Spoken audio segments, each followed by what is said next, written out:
정보가 있는 시사 토크쇼 장윤선, 박정호의 팟짱.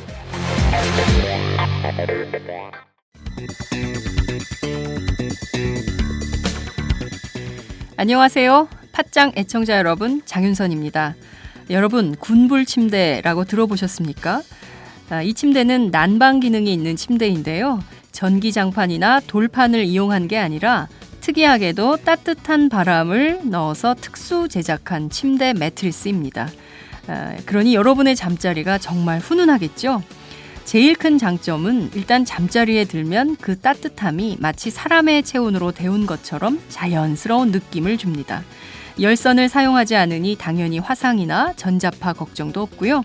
침대 내부 습도가 낮아서 진먼지 진드기 등도 번식하기 어렵습니다. 일교차가 큰 환절기에도 정말 유용하고요. 여름에도 매트리스를 항상 뽀송뽀송하게 유지할 수 있습니다. 믿기 힘드시겠지만 전기요금도 정말 적게 나온다고 합니다. 전기장판, 온수매트에서 찾기 힘든 기분 좋은 따뜻함. 차원이 다른 따뜻함을 원하신다면 02-2245-3531, 02-2245-3531로 연락 주시면 상담과 구매가 가능합니다. 기분 좋은 따뜻함, 군불 침대. 팟짱 듣고 전화하셨다고 하면 구매하실 때에 아주 좋은 일이 생깁니다. 다음은 더불어민주당의 신경민 의원 나오셔서 토론해 주시고.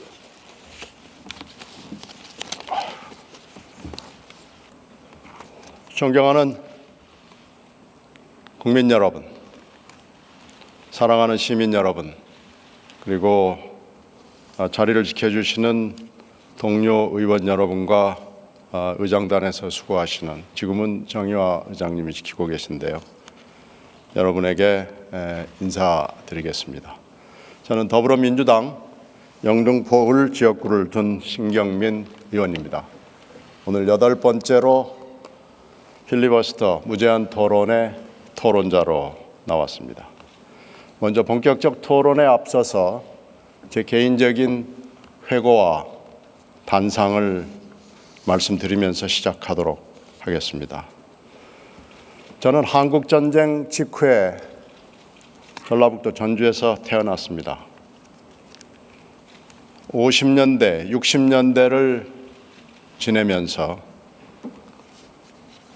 학교와 집안의 화두는 전쟁 직후였기 때문에 전쟁과 평화였습니다. 전쟁의 에피소드가 집안 곳곳에 남아 있었습니다. 누구는 죽었다, 누구는 살았다, 이런 얘기를 들으면서 자랐습니다. 그리고 또 하나의 화두는 민주화 독재였습니다. 그렇게 유년 시절을 지내고 대학에 진학하면서 여전히 화두는 똑같았습니다. 전쟁과 평화, 그리고 민주화 독재였습니다.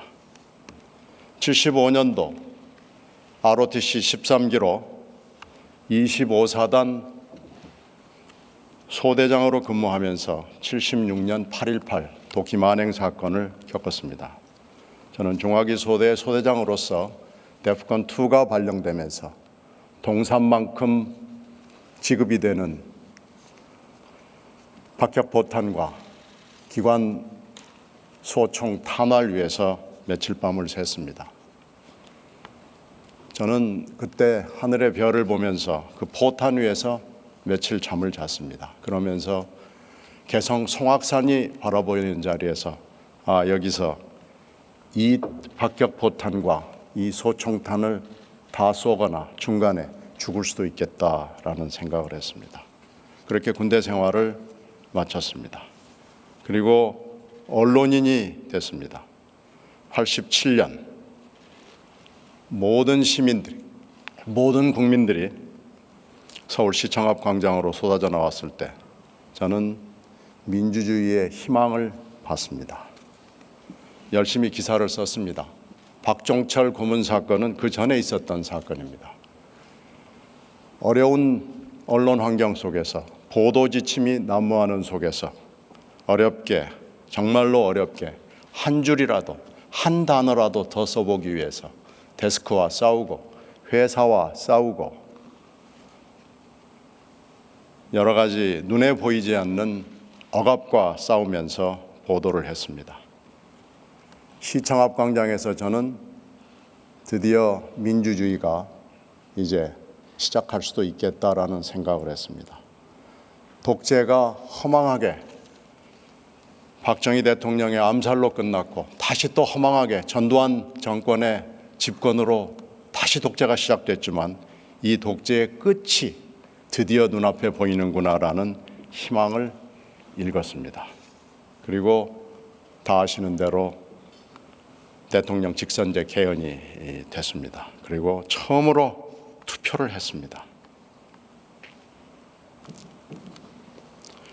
또 하나 개인적인 회고를 하자면 저는 군대를 갔다 왔지만 84년도에 제 사내아이가 장남이 태어났을 때 20년 후 이 아이가 군대를 갈까 못 갈까 라는 얘기를 생각을 했습니다. 그리고 솔직하게 아빠로서 나는 군대를 갔지만 얘네들이 20년 후에는 군대를 안 가도 되는 세상이 됐으면 좋겠다라는 소망을 가졌습니다.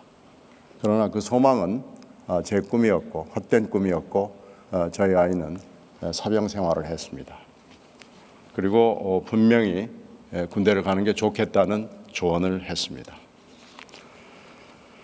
이렇게 회고를 해보면서 평화의 문제에 이르러서는 또 민주의 문제에 이르러서는 미국이 뭔가 해줄 수 있지 않을까, 미국이 모델이 되지 않을까, 미국이 압력을 행사해 주지 않을까 이런 꿈도 꿔봤습니다.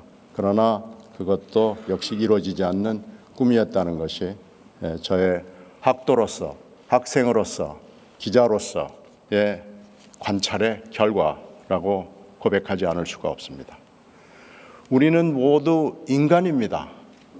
인간성을 가진 인간이고 이기적인 인간이고 그래서 항산이 있어야 항심이 있는 인간입니다. 매우 이기적인 사람들의 집합이 사회이고 이것은 문화와 전통과 역사에서 어긋날 수 없습니다. 벗어날 수 없습니다. 그리고 우리는 근대 국가를 만들었습니다. 인류가 만든 매우 위대한 발견품이 매우 많습니다만은 저는 단연코 하나를 뽑으라고 그런다면은 법치주의와 삼권 분립을 꼽습니다. 결국 민주주의의 핵심 요소가 법치주의와 삼권 분립으로부터 됐다고 생각합니다. 이것은 하느님이 내려준, 신이 내려준 선물이 아니고 인간들이, 이기적인 인간들이 우리 이기적인 인간성의 바탕 위에서 어떻게 하면 조금이라도 평화롭게 살 수 있을까를 강구하고 궁리하고 토론해서 만들어낸, 합의해낸 제도입니다. 인스티튜션입니다. 그래서 민주주의는 그래서 소중한 것이고 그래서 현실적인 것이고 그래서 보편타당한 것이라고 알고 있습니다. 또 하나 소중한 가치는 제가 어렸을 때부터 고민했던 평화입니다. 우리는 근대 국가이지만 분단된 근대 국가입니다. 그리고 여기에다가 지역 갈등이 아주 심한 분단된 근대 국가입니다. 인간의 존재 중에 하나의 여건은 안전입니다. 그런데 안전은 또 여러 가지 요소로 구성되어 있고 안보는 바로 안전의 시작이라고 생각할 수 있습니다. 평화가 깨지고 전쟁이 일어나면 인간도 삼권 분립도 법치도 민주도 흔들리게 되어 있습니다. 안보는 어찌 보면 안전의 시작일 뿐만 아니고 인간 존재의 시작이라고도 얘기할 수 있습니다. 안보는 세 가지 요소로 구성되어 있습니다. 정보와 국방과 외교로 구성되어 있습니다. 그 중에서도 전쟁은 피해야 됩니다. 가장 싼 전쟁은 가장 비싼 외교보다 값이 더 나간다, 훨씬 더 나간다는 얘기가 있습니다. 유명한 학자들의 얘기고 이것은 상식적으로 모두 다 동의하는 얘기입니다. 수백만 불의 정보는 수백억 불의 전쟁비보다 훨씬 지불할 가치가 있다는 정보업계의 얘기가 있습니다. 이 얘기에도 우리가 동의해야 합니다. 할 수밖에 없습니다. 정보의 가치는 이루 말할 수가 없습니다. 전쟁과 갈등의 첫 희생자는 어린이와 여성이 아니고 진실이라는 저널리즘의 법원이 있습니다. 여기에도 우리가 동의할 수밖에 없습니다. 수없이 많은 전쟁이 바로 이것을 웅변으로 입증하고 있습니다. 우리는 숙명적으로 지금 현재 분단된 나라에 살고 있지만 이 분단은 제 개인적으로는 임진왜란 이후 1592년 이후 우리의 숙명이었고 1945년에 분단으로 표출됐다고 생각합니다. 우리는 1592년 이후 한 해도 조용한 날이 없습니다. 격변하는 국제 정세와 격동하는 국내 정세 속에서 우리 국민들은, 우리 시민들은 단 한 해도 발 뻗고 잡은 적이 없다고 말을 해도 과언이 아니라고 생각합니다. 자, 그러면은 우리 정치가 우리가 추구해야 될 민생과 민주와 평화를 저는 우리가 지향해야 될 세 가지 목표라고 생각합니다. 그리고 인류가 지향해야 될 목표도 마찬가지라고 생각합니다. 민생과 민주와 평화는 단 하루도, 단 한 시각도, 1초도 잊어버릴 수 없는 대단히 소중한 가치라고 생각합니다. 그런 상황에서 강대국 4강에 둘러싸이고 임진왜란 이후 거듭되는 이런 격동하는 정세 속에서 우리가 발을 뻗고 자려면 우리에게 필수적인 것은 뭐겠습니까? 대단히 많습니다마는 정보의 가치를 우리가 소중하게 생각한다면 그중에 여러 가지 기구 중에서 국정원의 존재의, 국정원의 존재 가치는 잊어버릴 수 없습니다. 제대로 된 국정원은 우리가 발 뻗고 잘 수 있는 첫 번째, 두 번째, 세 번째 조건 안에 들어간다고 저는 생각합니다. 그래서 자랑스러운 국정원 요원들이 내가 국정원 요원이다라고 자기 아들에게, 자기 딸에게 얘기할 수 있는 국정원은 우리에게 반드시 필요하고 우리 국가를, 분단된 국가를 영위하는 데 있어서 너무너무 중요한 인스티튜션이라고 생각합니다. 이런 저의 관찰에 대해서 아무도 이론을 달기는 어려울 거라고 생각합니다. 그런데 우리는 인간입니다. 그래서 민주주의는 하루아침에 이루어지지 않습니다. 민주주의는 87년에 우리가 이뤘던 것처럼 대선 직선제 하나를 이룬다고 해서 뚝딱 하늘에서 떨어지지 않습니다. 그 이후에 벌어진 우리의 정치사, 우리의 역사는 이것을 잘 보여주고 있습니다. 여러 가지 조건, 필요한 조건 중에 하나가 대선 직선제였습니다마는 충분한 조건은 아니었습니다. 우리가 민주주의의 조건을 하나하나 열거하자면은 수도 없이 많죠. 그러나 여기서 제가 그것을 다 열거하진 않겠습니다. 국정원에 집중해서 오늘 이 필리버스터 무제한 토론의 주제인 국정원에 집중해서 제가 말씀을 드리겠습니다. 19대 총선에서 그리고 이은 대선에서 제가 속했던 당이 지면서 여러 가지 문제가 있었지만 오늘과 같은 날이 오리라는 아주 비관적인 전망이 있었습니다. 그런데 결국 그날이 오고야 말았고 지금 이 시각 제가 이 자리에 설 수밖에 없는 이유가 되기도 합니다. 지금 국가정보원은 우리의 자랑이 아닙니다. 지금 국가정보원은 반드시 필요하냐라고 묻는 국민들이 매우 많은 걱정스러운 기구가 됐습니다. 그래서 사람들은 국가걱정원이라고 얘기합니다. 또 한 사람들은 국가조작원이라고 얘기를 합니다. 동의합니다. 지금 국가정보원은 우리에게 희망이고 우리의 발을 뻗고 자기할 수 있는 그런 기관이 되지 못하고 있습니다. 오늘 우리가 이렇게 여기에 서게 된 것도 모두 다 국가걱정원 때문이고 국가조작원 때문입니다. 만약에 이 틀을 벗지 못한다면, 개혁을 하지 못한다면 국가정보원은 국가기관으로서의 자기의 존재 의의에 대해서 심각하게 고민해야 할 것이고 이미 고민했어야 하고 개혁을 했어야 하고 이렇게 개혁했다라고 얘기를 우리에게 보고할 수 있어야 되고 국민들이 그래 잘했다라고 얘기할 수 있어야 합니다. 그래서 지금 테러 방지법 같은 것을 우리에게 내밀었다면 그래 한번 생각해 보자라고 얘기했을 겁니다. 그러나 현실은 어떻습니까? 지금도 여전히 국가정보원은 국가걱정원이고 국가조작원이고 반성을 하지 않고 개혁을 하지 않고 자정의 능력을 갖추지 못한 미숙한 집단으로 남아 있고 국민들에게 걱정을 끼치는 집단으로 남아 있습니다.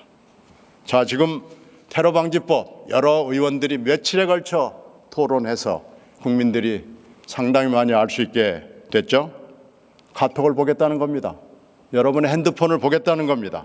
여러분의 인터넷을 보겠다는 겁니다. 여러분의 돈 거래를 샅샅이 볼 수 있게 해달라는 겁니다. 그러면서 테러를 막기 위해서 국가정보원은 이런 모든 것을 봐야 된다는 것입니다. 테러를 막는다는 명분 동의합니다. 맞습니다. 테러 막아야죠. 안전의 시작이라고 제가 말씀드렸죠. 그러면서 만약에 이걸 못한다면 국정원이 웃음거리가 된다고 얘기합니다. 그런데 미안하게도 이미 국정원은 전 세계의 웃음거리가 됐습니다. 조작원으로서 그리고 국민에게 걱정을 끼치는 것으로서 그런 기관으로서 미국도 알고 일본도 알고 중국도 알고 박근혜 대통령이 걱정하는 IS도 알고 있습니다. 이미 국정원은 개혁을 할 수 없는 그런 조직으로 평가를 받고 있습니다.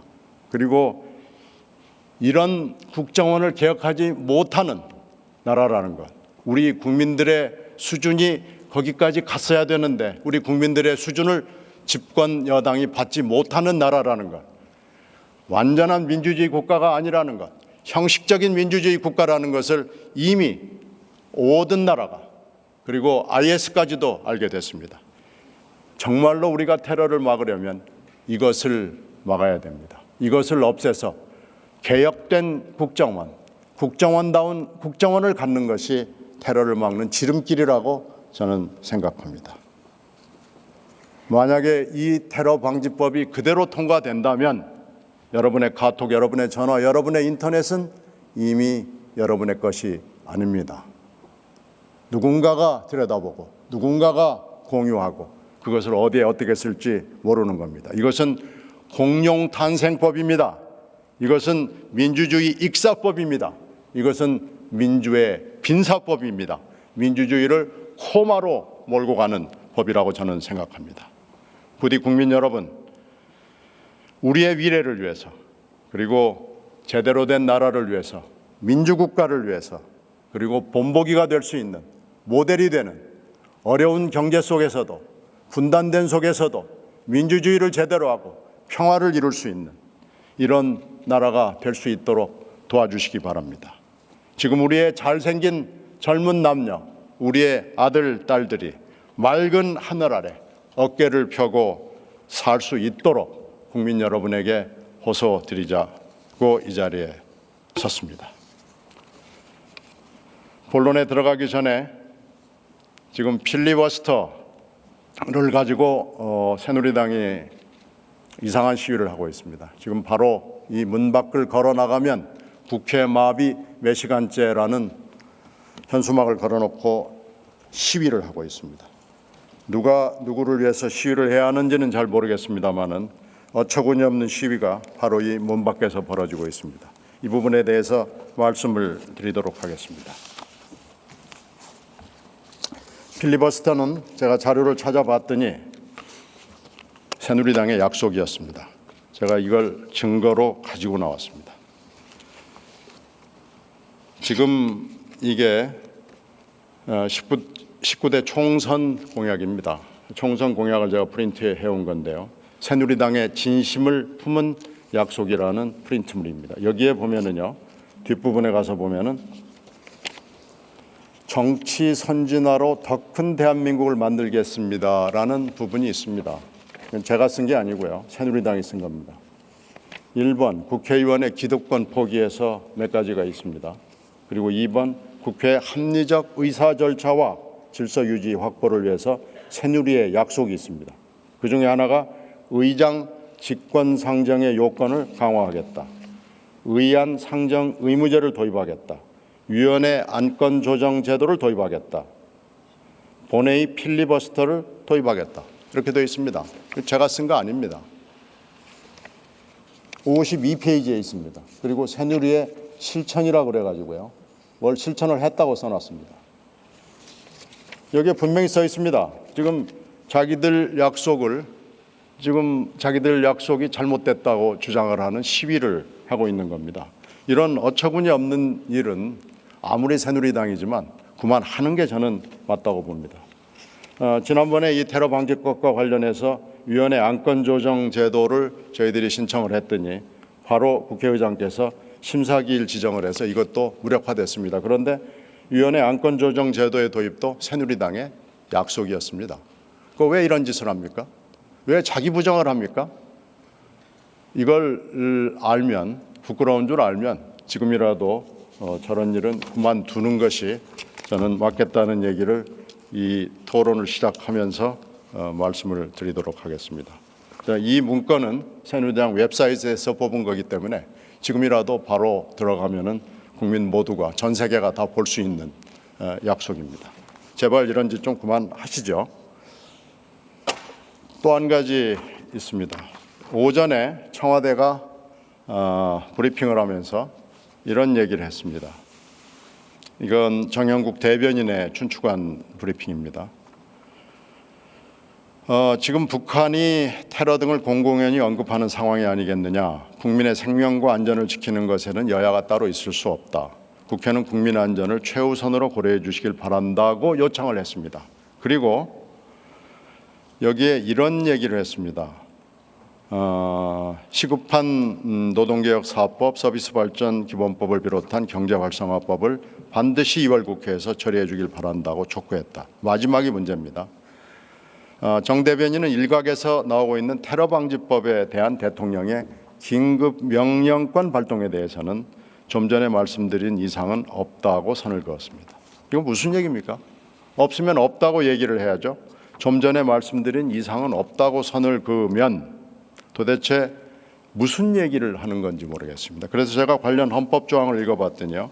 76조에 대통령의 긴급명령권이 있습니다. 그런데 이 긴급명령권은 이렇게 되어 있습니다. 내외환 천재지변 또는 중대한 재정경제상의 위기에 있어서 국가의 안전보장 또는 공공의 안녕질서를 유지하기 위해서 긴급한 조치가 필요하고 국회 집회를 기다릴 여유가 없을 때에 한하여 최소한으로 필요한 재정경제상의 처분을 하거나 이에 관하여 법률의 효력을 가지는 명령을 발할 수 있다고 되어 있습니다. 그리고 77조는 계엄으로 되어 있습니다.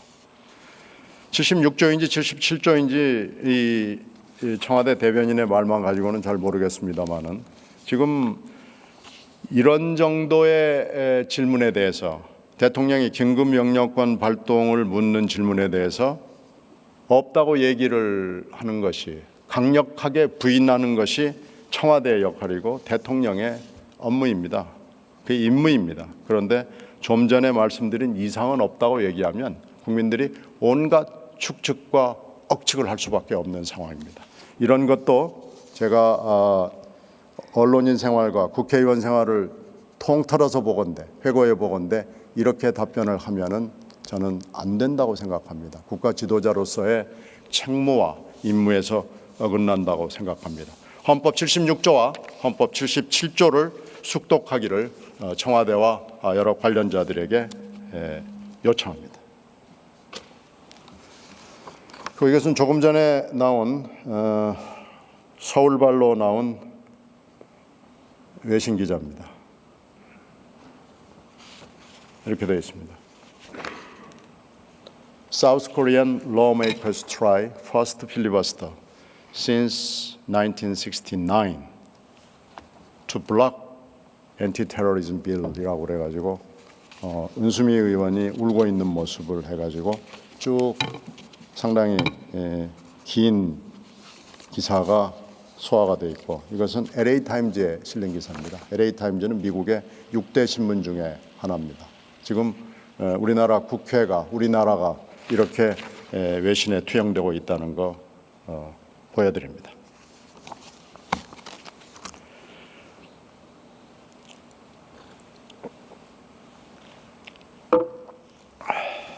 그리고 본안에 들어가기 전에 지금 이 필리버스터 사태까지 오게 된 데에 대한 여러 가지 문제를 짚지 않을 수가 없어서 다시 제가 이것을 짚겠습니다.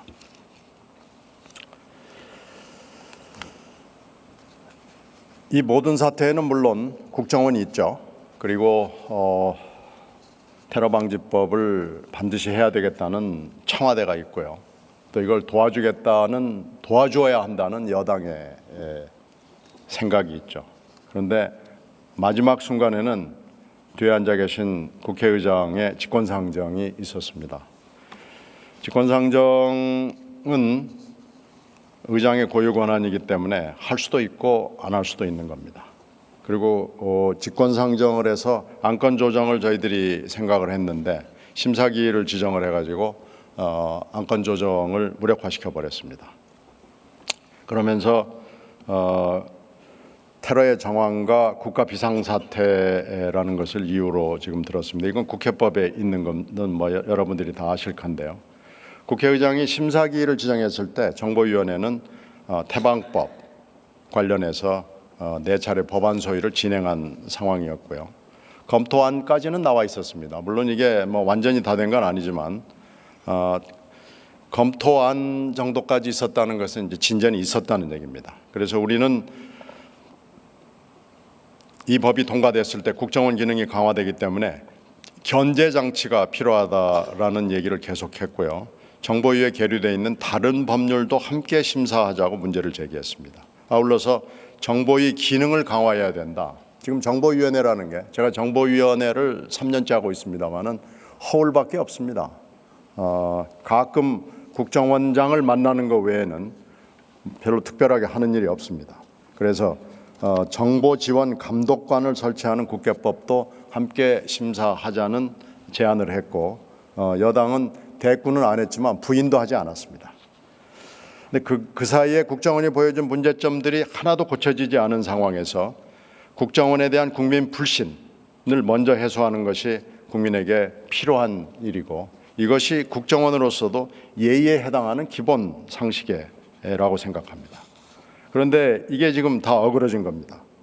국회법에서 정한 직권상정의 요건은 아시다시피 천재지변이나 전시나 사변, 국가 비상사태 혹은 각 교섭단체 대표가 합의한 경우에 한하고 있습니다. 근데 여기에서 교섭단체 대표가 합의하지 않았기 때문에 천재지변이 아니라면 전시나 사변이나 국가 비상사태밖에 없습니다. 근데 지금 북한 핵실험 이후에 북한 테러 위협이 증가했다면서 국가 비상사태로 간주한다 라고 보면 이거밖에는 해당이 안 되는 거죠. 그러나 그래서 국가 비상사태를 선포된 사례를 저희들이 찾아봤더니 1971년 12월 이게 10월 유신에 해당되는 거죠. 79년 10월은 박정희 대통령 암살 사건이었고요. 80년 5월 광주 민주화 운동 때 광주 항쟁 때 비상계엄 확대 등으로 3번 있었습니다. 그러니까 마지막이 1980년이었습니다. 그리고 이것은 대통령이 한 거였습니다. 그러니까 이번에 36년 만에 4번째로 국가 비상사태를 선포한 거고요. 이번에는 국회의장이 선포한 최초의 국가 비상사태가 되는 겁니다. 77조의 헌법 77조에 따르면 국가 비상사태의 경우에는 대통령이 계엄을 선포할 수 있도록 되어 있습니다. 그러니까 이론적으로 얘기하면은 헌법적으로 얘기하면 지금 계엄을 선포해도 아무 문제가 없다는 얘기처럼 이렇게 들립니다. 도대체 이게 무슨 얘기인지요? 이게 헌법에 맞는 얘기인지요? 아니면 어느 법에 이렇게 돼 있는지요? 저희가 이걸 잘 모르겠습니다. 지금 이 법은요, 국정원의 신뢰를 생각하면은 지금 현재 한 2달 토의를 소위해서 한 건데 2달 정도 토의해서 될 법은 아닙니다. 테러가 임박하다고 얘기하지만 테러 지침은 지금 작동되고 있고요. 물론 법으로 되면 좋겠지만 그러면 테러 지침을 법으로 만들자고 그러는 건 저희들이 동의할 수도 있습니다. 그런데 이건 그게 아니고 테러 지침과는 전혀 다른 지금 얘기입니다. 이걸 가지고 갑자기 상당한 논의가 필요한 법을 갑자기 이렇게 간다 그러면은 어떻게 하자는 얘기입니까? 계엄을 하자는 얘기입니까? 말자는 얘기입니까? 국가 비상사태를 입증을 해달라고 제가 요청을 드렸는데요. 뭐 뚜렷한 얘기를 듣지 못했습니다. 근데 지금 제가 그래서 정 의장께서 지금 2년 가까이 전에 2014년 6월 달에 국회의장이 되셨을 때 제가 기억이 나서 그 당시에 회견한 언론과의 회견 내용을 봤습니다. 그때 뭐라고 말씀을 하셨느냐면요. 어떤 경우에도 직권상정을 안 할 것이다라고 뉴시스와의 인터뷰에서 얘기를 했습니다. 그리고 나는 친대한민국이고 거수기 의장은 안 한다고 연합뉴스와의 회견에서 얘기를 하셨습니다. 이걸 하나하나 꼼꼼히 읽어보면요. 제가 몇 군데를 좀 읽어보겠습니다. 정의화 국회의장, 이 뉴시스 기사입니다. 정의화 국회의장은 11일 앞으로 어떤 경우에도 직권상정은 하지 않을 것이라고 말했다. 국회 출입기자들과 가진 오찬 간담회에서 직권상정은 국회의장 권위를 위한 대화를 위한 도구일 뿐이다 라고 하면서 이같이 밝혔다. 그는 저의 멘토인 이만섭 전 국회의장도 직권상정을 하지 않은 최초의 국회의장이라고 자랑하셨는데 누가 뭐라고 해도 직권상정은 안 할 것이다. 여야가 배려하고 양보하고 타협해서 처리해야 한다고 강조했다. 이렇게 돼 있습니다. 그리고 연합뉴스와의 회견에서도 이 부분을 굉장히 자세하게 말씀을 하셔가지고요. 저는 직권상정은 안 하실 걸로 처음에 생각은 했는데 제가 또 다음에 설명을 드리겠습니다만 연합뉴스 그 인터뷰 중에 한 대목을 소개하겠습니다. 질문이 이렇습니다. 19대 전반기 국회 동안 여당이 청와대에 끌려다닌다는 지적이 많았는데요 하고 기자가 물었습니다. 이거에 대해서 의장 경선 전부터 나는 거수기 의장은 하지 않겠다고 말했다. 내가 가장 듣기 싫은 얘기가 통법부다. 대한민국은 삼권 분립 국가이며 대의민주 국가이다. 그동안 의원들이 제 몫을 못한 것이다. 대통령이 나라를 끌고 가는데 국회가 받쳐줄 것은 받쳐주고 발목 잡지 말아야 하나 그 목적이 당리당략이 돼서는 안 된다. 나는 친박도 친이도 비박도 아니고 그저 친대한민국이다. 이는 대통령도 마찬가지일 것이다. 그리고 다음 질문이 국회와 청와대의 소통의 문제점이 많아 지적해 왔는데 라는 질문을 하니까 대통령과의 만남에서 국회와 청와대 간 소통이 중요하다고 강조했다. 그래서 대통령과 국회의장이 언제든지 대화할 수 있게끔 핫라인 개설을 요청했고 며칠 전에 번호를 받았다. 아울러 국회 사무총장과 청와대 비서실장, 국회의장 비서실장, 청와대 정무수석 간의 핫라인 개설도 요청할 생각이다. 야당과의 관계에서 대통령에게 야당 의원에게 더 많이 신경을 써주며 대화하고 파트너십을 잘 형성했으면 좋겠다고 건의드렸다. 또 대통령께서 국회 시정연설이나 예산안 제안연설을 국회에 2차례 직접 와서 해달라고 요청했다. 지금 이렇게 돼 있거든요. 그리고 대통령 또는 정부가 잘못한 게 있다면 충정해서 국민을 대표해 전화할 것이다. 임기 중에 이건 뭐 안 읽어도 되겠습니다. 그래서 저는 그러실 줄 알았는데 그 뒤에 어떻게 됐냐면요. 작년 12월에도 여야법을 물론 나란히 했습니다마는 관광진흥법과 함께 야당이 주장하던 대리점법, 모자보건법을 직권상정해서 의결을 했고요. 인사사항도 직권상정이 돼서 그때 제가 깜짝 놀랐습니다. 어떻게 직권상정의 법안이 아니고 인사까지도 직권상정이 될 수 있는 것인지, 직권상정을 해야 될 충분한 요건을 갖춘 것인지. 그래서 직권상정 부분에 대해서 이번에도 마찬가지로 전혀 저는 동의하기가 좀 힘듭니다. 그래서 이 부분에 대해서는 이 사안의 테러방지법과는 상관없이 직권상정 부분에 대해서는 좀 상세한 설명과 양해가 있어야 되는 거 아닌가 이렇게 생각합니다.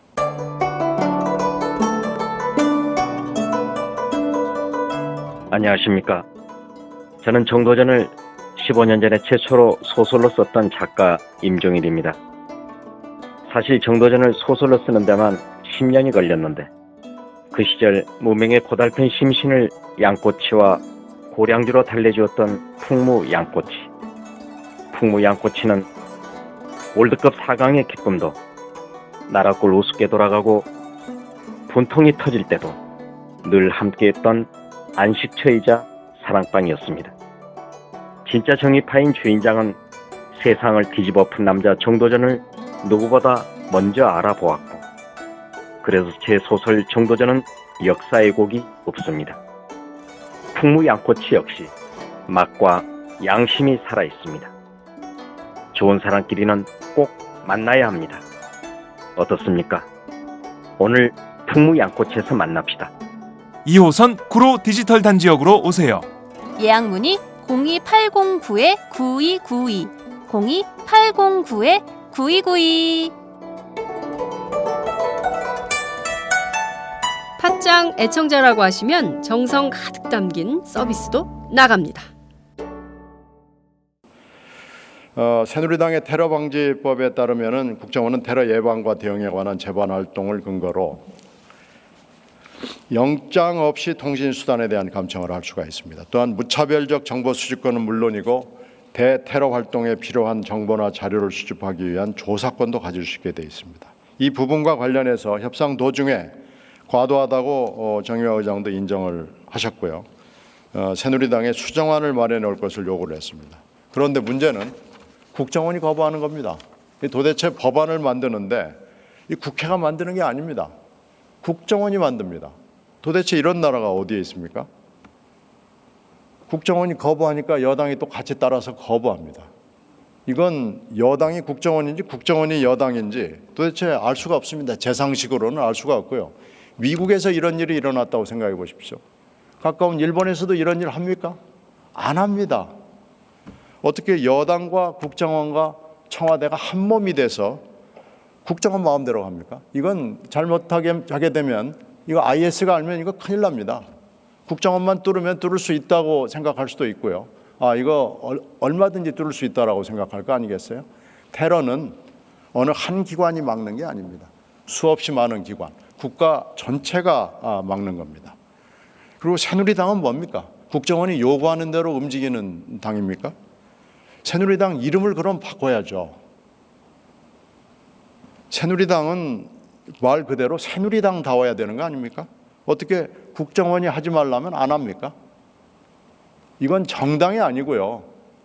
무슨 국정원의 협력기관이나 협조기관이나 이런 아주 나쁘게 얘기하면 예하기관이라고도 얘기할 수 있습니다.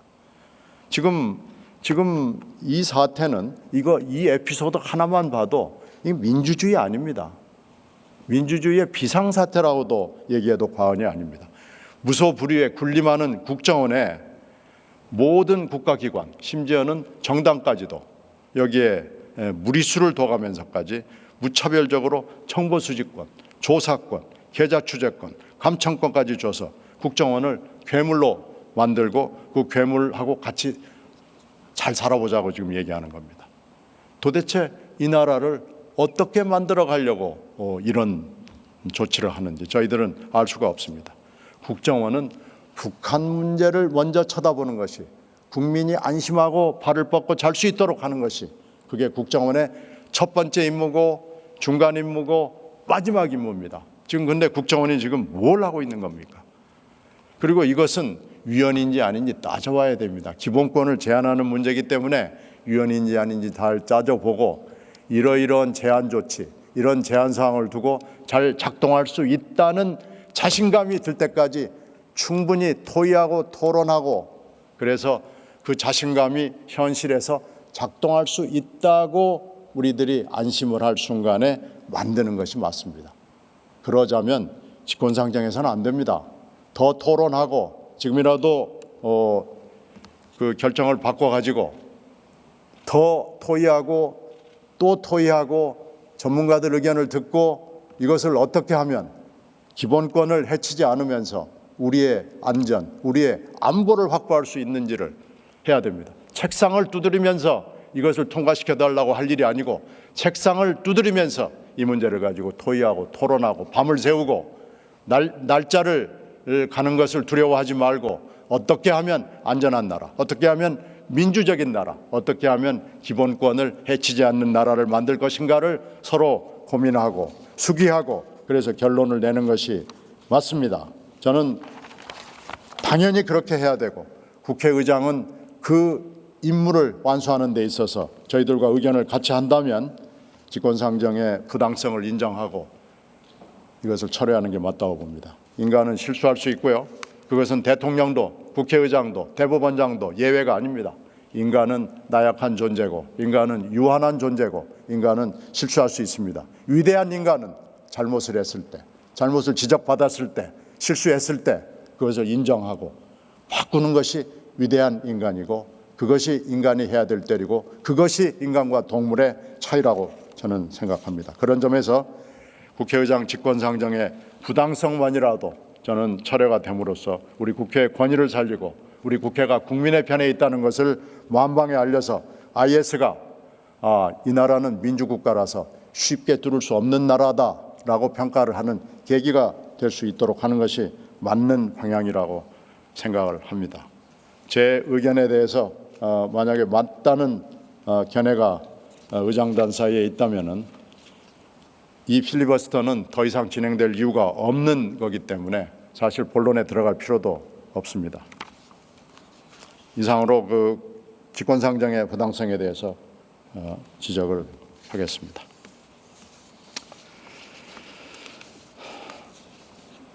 일단 테러 방지법으로 지금 저희들이 부르고 있는데요. 저도 할 수 없어서 그걸 부르고 약어로 태방법 그럽니다만은 이 법의 정식 이름은 물론 테러 방지법은 아닙니다. 이철호 의원이 대표 발의한 법은 국민 보호와 공공 안전을 위한 테러 방지 법안으로 돼 있고요.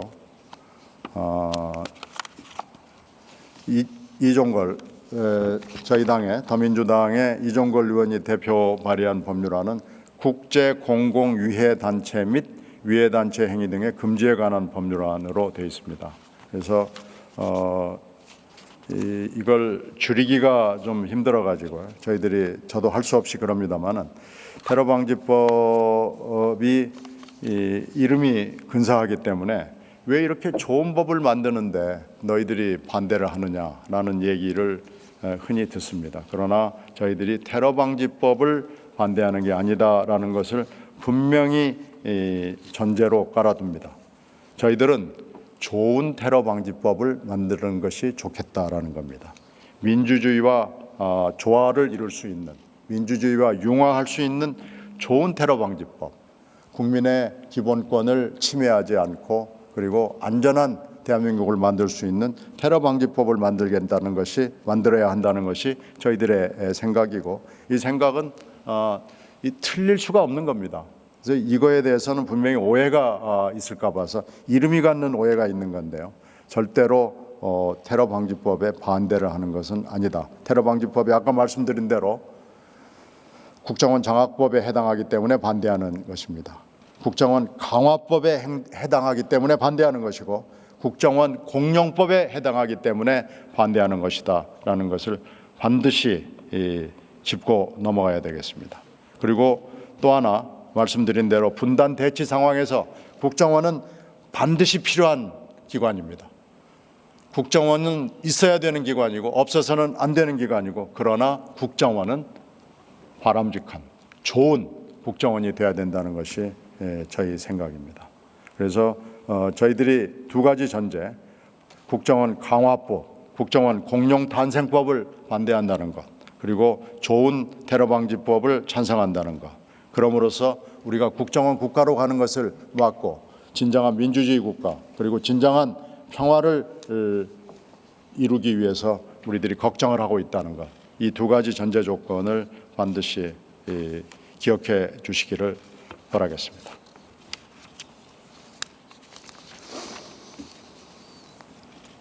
지금 현재 상당히 오랫동안 이 필리버스터가 진행이 됐습니다마는 대부분의 언론들이 누가 몇 시간을 했느냐는 가지고 기사를 쓰고 이 내용까지 진행이 되지 않는 것에 대해서 제가 매우 언론인 출신으로서 유감을 표시하지 않을 수가 없습니다. 그리고 테러방지법 이름을 갖고 있는 이 좋은 이름을 갖고 있기 때문에 또 거기서 나오는 오해에 대해서도 오해를 풀어야 될 필요가 있다고 생각합니다. 아무 사람에게나 김태희라고 이름을 붙인다고 그래서 김태희가 될 수는 없거든요. 그런데 이 테러 방지법의 내용에 대해서 언론들이 조금 더 관심을 기울여 주고 이 테러 방지법 내용에 무엇을 야당이 문제 삼는지, 무엇을 야당이 반대하고자 하는지, 왜 반대하는지, 그리고 여야 간의 협상이 어떻게 진행이 됐는지, 이게 어떤 식으로 해서 문제를 풀어가는 것이 좋은지에 대해서 언론 보도가 이루어지기를 바랍니다. 은수미 의원이 몇 시간 했고, 김광진 의원이 몇 시간 했고, 아무개가 몇 시간 했고, 이렇게 가는 것은 사실 언론의 선정성에 해당한다고 저는 생각합니다. 그래서 언론인 여러분들에게도 이 언론 보도의 방향에 대해서 다시 한번 심사숙고해 줄 것을 부탁을 드리겠습니다. 지금 언론이 어렵다는 거 저희들이 잘 알지만요. 저도 언론인 생활을 31년 하면서 한 번도 셀러리맨이라고 생각해 본 적은 없었던 것 같습니다. 언론은 셀러리맨이지만 그러나 특수한 셀러리맨입니다. 공적인 임무를 가지고 있는 그런 셀러리맨입니다. 그래서 언론인이 만약에 이름 그대로 월급에만 매달린다고 한다면 이 나라의 민주주의는, 이 나라의 평화는, 이 나라의 민주주의는 어디 가서도 찾을 수가 없습니다. 언론의 도움이 없이 아무것도 찾을 수가 없습니다. 정치 비하, 정치 폄하, 정치 무용, 국회에 대한 비난과 욕설 다 좋습니다마는 그것이 가지고 오는 후과는 결국 우리가 받고 우리 후손이 받고 우리의 아들, 딸들이 가져가는 것이고 정치를 망치고 나라를 망치고 결국 그것은 우리 민생을 어그러뜨리고 우리의 평화를 깨는 일이다라는 것을 잊지 말아 주셨습니다. 그리고 언론은 그 영향력 때문에 정치와 경제와 사회 각 분야로부터 압박을 받을 수밖에 없습니다. 언론의 운명과 언론에 대한 압박은 숙명입니다. 같이 가는 겁니다. 그 압박을 핑계로, 시청률을 핑계로, 구독률을 핑계로, 광고를 핑계로 타협을 하면, 한 번 타협하면 두 번 타협할 수 있고 세 번 타협하고, 그렇게 되면 그 매체의 성향이 되고 언론의 자질이 됩니다. 이렇게 되면 언론 하나의 문제가 아니고 나라의 문제가 된다는 것들을 제가 언론을 조금이라도 선험적으로 해봤던 사람으로서 설명을 드리지 않을 수가 없습니다. 제가 지금부터 말씀드릴 것은 이제 본론으로 들어가도록 하겠습니다.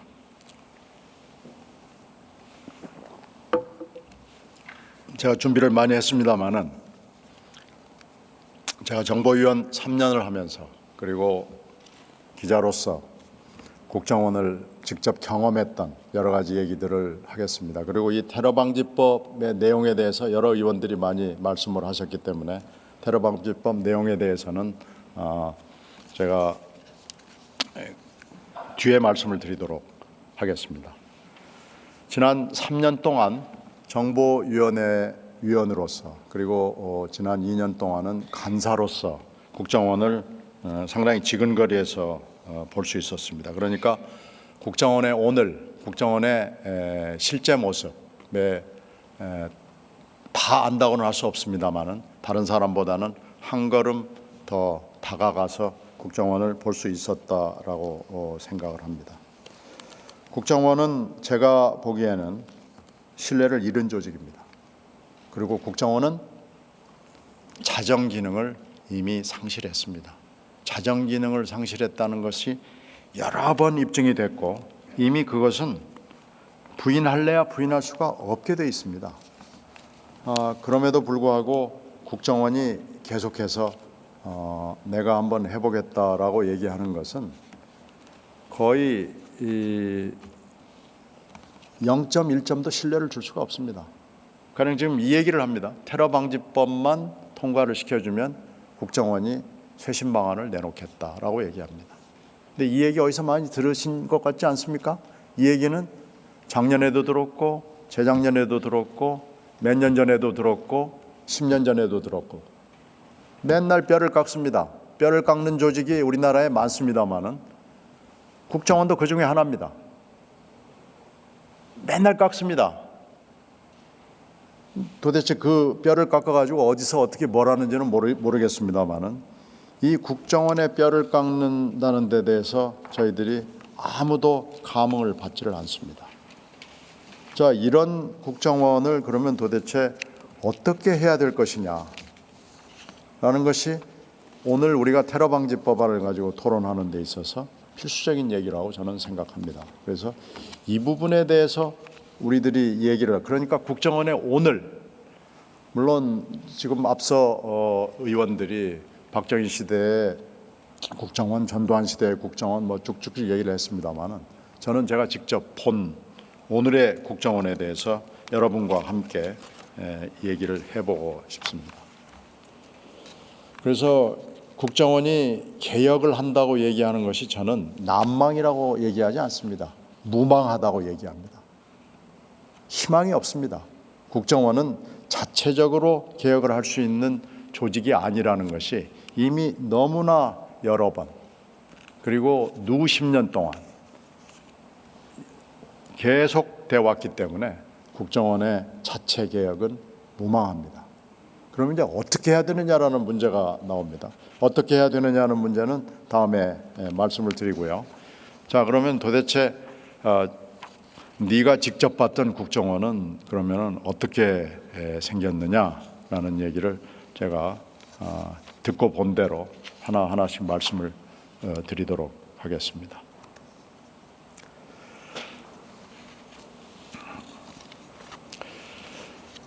박근혜 정부 들어서서 국정원은 우리나라 정치 중심에서 하루도 한 해도 빠진 적이 없습니다. 다 기억하실 겁니다. 그런데 국정원은 전 세계에서 대단히 유일한 기관입니다. 정치의 중심에서 빠지지 않았다는 것도 유일하지만요. 정보에 관련된 권한과 수사권을 동시에 갖고 있는 기관은 전 세계에서 예를 찾기가 쉽지 않습니다. 아주 독재가 심한 나라, 제가 그 나라를 구체적으로 얘기하면 또 외교적인 문제가 생기기 때문에 나라 이름을 거론하지 않겠습니다마는 손가락으로 헤아리는 몇 개 나라만 그런 정보기관을 가지고 있습니다. 국정원은 그런 곳입니다. 국정원은 그러니까 CIA와 국정원이 맨날 말만 하면 입에다가 달고 사는 CIA와 다른 기관입니다. 그리고 지금 이병호 원장이 맨날 입만 열면 얘기하는 롤 모델로 얘기하는 모사드와도 다른 기관입니다. 저는 국정원에게 이런 얘기를 합니다. 맨날 CIA 얘기나 모사드 얘기만 하지 말고 좀 닮아봐라.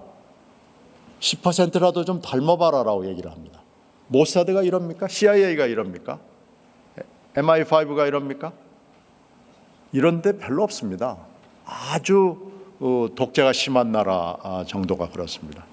그래서 CIA는 미국이니까 우리가 미국을 벤치마킹하는 건 쉽지 않습니다. 미국은 큰 나라고요. 세계 제1강국이고요. 그리고 지방자치가 굉장히 발달된 나라이고요. 그래서 우리가 벤치마킹하기에는 너무나 인적 물적 그 요소가 다르거든요. 그 미국은 여러 가지 정신적 배경도 역사적 배경도 다릅니다. 오히려 우리가 롤 모델을 굳이 찾아서 비슷하게 간다면 모사드입니다. 남북한 대치 상황에 있는 것보다도 훨씬 더 어려운 국제정치 상황. 결국은 적대적인 나라에 둘러싸여 있는 동그라하게 둘러싸여 있는 퇴로가 바다 쪽은 면적밖에 없는 그런 나라거든요. 오히려 모사드를 그러면 하면 벤치마킹을 해봐라 그러면서 모사드가 수사권을 가지고 있냐라고 제가 간부들에게 묻습니다. 그러면은 겸연쩍게 얘기를 하죠. 모사드는 수사권이 없습니다. 처음부터 없었느냐? 없었답니다. 왜 없었느냐? 모사드가 거절한 겁니다. 정보권과 수사권을 같이 가지고 있으면요. 아까 제가 인간이라는 얘기를 했잖아요. 인간이라는 얘기를 했는데 인간은 가지고 있는 권한이 과도하면 쓰고 싶어 합니다. 그래서 모사드는 그걸 안 겁니다. 그래서 모사드는 우리는 정보 수집에 전념하겠다. 수집과 분석과 전파에 전념하겠다라고 얘기를 하는 겁니다. 그래서 수사권을 갖지 않았습니다. 모사드도 얼마나 갖고 싶었겠어요. 데려다가 한 대 주워 팰 수 있잖아요. 데려다가 고문할 수도 있잖아요. 그런 유혹이 있지 않겠어요. 이스라엘 사람이라고 해서 무슨 신입니까? 무슨 부처님입니까? 권한을 가지고 있으면 남용을 할 수밖에 없다는 인간의 한계, 사회의 한계, 국가의 한계를 너무 잘 아는 겁니다. 그래서 칸을 막은 겁니다. 수사권은 안 갖겠다라고 그런 겁니다. 이 얘기를 국정원 간부들에게 제가 여러 번 얘기했고 국정원 간부들이 압니다. 제가 무슨 얘기를 하려고 그러는지 압니다. 그래서 제발 좀 배우자. 지금 국정원의 첫 번째 목표는 아까 말씀드린 대로 북한이죠. 마지막 목표도 북한입니다. 그럼 북한에서 숨을 어떻게 쉬는지, 김정은이가 무슨 얘기를 하는지, 아침에 몇 시에 일어나는지, 누구와 만나는지를 아는 것이 국정원이 해야 될 제일 중요한 일입니다. 그걸 모르고 앉아가지고 핵실험을 언제 하는지, 미사일을 언제 쏘는지 모르고 앉아가지고 그쪽 답변이 뭔 줄 아시잖아요. 미국도 몰랐다입니다. 저는 그렇게 얘기했습니다. 그 자리에서. 이게 비공개 위원회이기 때문에 그런데 제가 그 자리에서 이렇게 얘기했습니다. 미국도 몰랐다고 얘기하는 국정원장의 답변에 대해서 저보다 좀 선배긴 합니다만은 원장은 그렇게 답변해서는 난 안 된다고 생각한다. 원장은 이렇게 답변해야 된다고 난 생각한다. 미국이 몰라도 우리는 알았어야 한다고 생각합니다. 대단히 죄송합니다. 국민들에게 우리 기관이 제 역할을 못했음을, 제대로 일하지 못했음을 사과합니다. 죄송합니다. 다시 이런 실수를 하지 않도록 점검하고 살펴서 노력하겠습니다. 이렇게 하는 것이 국정원장이 그날 지난 1월 6일 핵실험 직후에 있었던 상임위원회에서 정보위원회에서 했어야만 하는 답변이었는데 우리가 들은 답변은 미국도 몰랐다였습니다. 이런 어처구니 없는 조직이 된 겁니다. 국정원이 해야 될 첫 번째 임무를 제대로 하지 못했는 데 대해서도 뻔뻔한 겁니다. 이런 국정원을 믿고 어떻게 우리가 예산을 주고 어떻게 우리가 권한을 주고 이런 과도한 권한을 줘서 니들이 한번 써봐라라고 믿을 수 있겠습니까? 저는 못 믿습니다. 저 그 자리에서 분명히 얘기했습니다. 나는 당신들을 믿을 수 없다. 나는 당신들이 무슨 얘기를 해도 이제 믿을 수가 없다라고 얘기를 했습니다. 반성 조금 있다가 국정원 개혁안에 대해서 다시 한번 역대가 아니고 박근혜 정부가 했던 국정원 개혁안에 대해서 다시 한번 논하기로 할 겁니다. 그래서 이런 국정원에게 지금 여당이 내놓은 그리고 국회의장이 직권상정한 이 법안이 만약에 통과된다면 저는 민주도 문제가 되고 국민도 문제가 되고 다 문제가 되겠죠. 그러나 저는 제일 두려워해야 될 사람은 바로 여당이고 바로 청와대라고 생각합니다. 아무거나 볼 수 있고 아무거나 들여다볼 수 있고 아무거나 할 수 있는 이런 국정원이 청와대를 예외로 할까요? 여당은 예외로 할까요? 그렇지 않을 겁니다. 지금과 같은 국정원이라면 틀림없이 여당은 뭐 하지? 청와대는 뭐 하고 있지? 청와대는 무슨 돈 거래가 있을까? 카톡으로는 무슨 얘기를 할까? 인터넷으로는 뭘 지금 쓰고 있을까? 핸드폰을 한번 들어볼까? 새벽 2시에 전화하는데 이건 누구한테 하는 걸까? 이걸 들여다보고 싶은 유혹이 없겠어요? 권한이 없어도 보고 싶을 텐데 권한이 법률적으로 다 있다 그러면은 뒤에 계시는 국회의장이 안전하실까요? 청와대가 안전할까요? 여당이 안전할까요? 민주만 안전하지 않은 게 아닙니다. 모든 나라가, 모든 국민들이 안전하지 않을 겁니다. 테러방지법에 대해서 여당 쪽에서 야당 간사인 저에게 하는 얘기를 하나 소개하겠습니다. 저에게 뭐라고 그러는지 아십니까? 당신들도 언젠가는 집권을 할 거 아니겠느냐. 이렇게 국정원이 가지고 있으면 필요하다. 그러니까 지금 좀 도와주라. 눈 딱 감고 한 번만 좀 도와주라 라고 얘기합니다. 제 귀에 대고 속삭입니다. 야당의 지도자들에게 속삭입니다. 한 번만 눈 딱 감고 해주라 라고 귀에 대고 속삭입니다. 이건 나쁜 거래죠. 부당 거래죠. 근데 이거 분명히 합니다. 분명히 이런 얘기를 합니다. 귀에 대고 속삭입니다. 그러나 착각하지 마십시오. 국정원이 야당만 들여다보겠습니까? 국정원은 제가 단언코 다 들여다봅니다. 대통령도 들여다보고 장관도 들여다보고 여당도 들여다보고 국민도 들여다보고 왜 했느냐 그러면은 뭐라고 얘기하겠어요? T를 얘기할 겁니다. 테러의 T를 얘기할 겁니다. 볼 수 있게 돼 있다. 법률적으로 보장받고 있다라고 얘기할 겁니다. 자, 이게 저의 기우고 저의 노파심일까요? 제가 케네디 대통령 얘기를 한번 하겠습니다. 케네디 대통령은 사적으로 대단히 문제가 많았던 대통령으로 미국 역사가 기록하고 있습니다. 근데 그것을 미국 FBI가 다 압니다. 케네디 대통령이 연인과 속삭였던 전화 녹음하고요. 만났던 장소에다가 불법 도청 장치 집어넣고요. 케네디 대통령의 모든 사적인 생활은 FBI가 다 알았습니다. 당시 FBI 국장은 존 에드가 후보였습니다. 이 후보는 미국 역사에 대단히 유명한 사람입니다. 후보는 후보 황제로 불렸습니다. 그래서 미국 사람들은 지금도 엠퍼러 후보라고 얘기합니다. 이 사람은 29살인 1924년에부터 72년에 죽기 전까지 대부분을 국장으로 살았습니다. 아무리 대통령이 바뀌어도, 아무리 여야가 바뀌어도, 아무리 미국 하원의장이 바뀌고 모든 정치 시스템이 개혁이 되고 바뀌어도 언론이 아무리 두드려 패도 FBI에는 후보가 국장이었습니다. 그래서 애들도 후보가 온다고 그러면 울음을 뚝 그칠 정도였습니다. 그만큼 군림했습니다마는 어떤 대통령도 후보를 교체하지 못했습니다. 왜? 후보는 대통령의 모든 것을 다 알고 있었습니다. 대통령과 와이프가 쟁반 던지면서 싸우는 것도 알고 있고요. 대통령의 사생활, 대통령의 금전거래, 대통령의 일거수일투족을 다 알고 있었습니다. 그래서 엠퍼러 후보는 미국 정치에서 대단히 독특한 존재로 남아 있었습니다. 지금 우리 국정원이 후보를 모델로 하고 있는지 아닌지 저는 잘 모르겠습니다만은 엠퍼러 후보는 분명히 그 뒤에서 어른거리고 있다고 저는 생각합니다.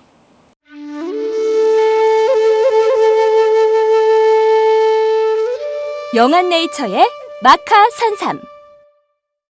공중파 텔레비전에도 없고 인터넷 배너 광고 하나 없지만 팟캐스트 좀 들어봤다 하는 분들은 다 아는 마카 산삼. 진짜 유명해져서 유사 제품도 많아졌습니다. 이젠 마카 산삼으로 검색하면 너무 많이 나와요. 꼭 영한네이처로 검색해주세요. 팟캐스트에서 듣던 그 마카 산삼을 구입할 수 있습니다. 특히 나라 걱정으로 심신이 지친 분들에게 권합니다. 몸에 정말 좋습니다.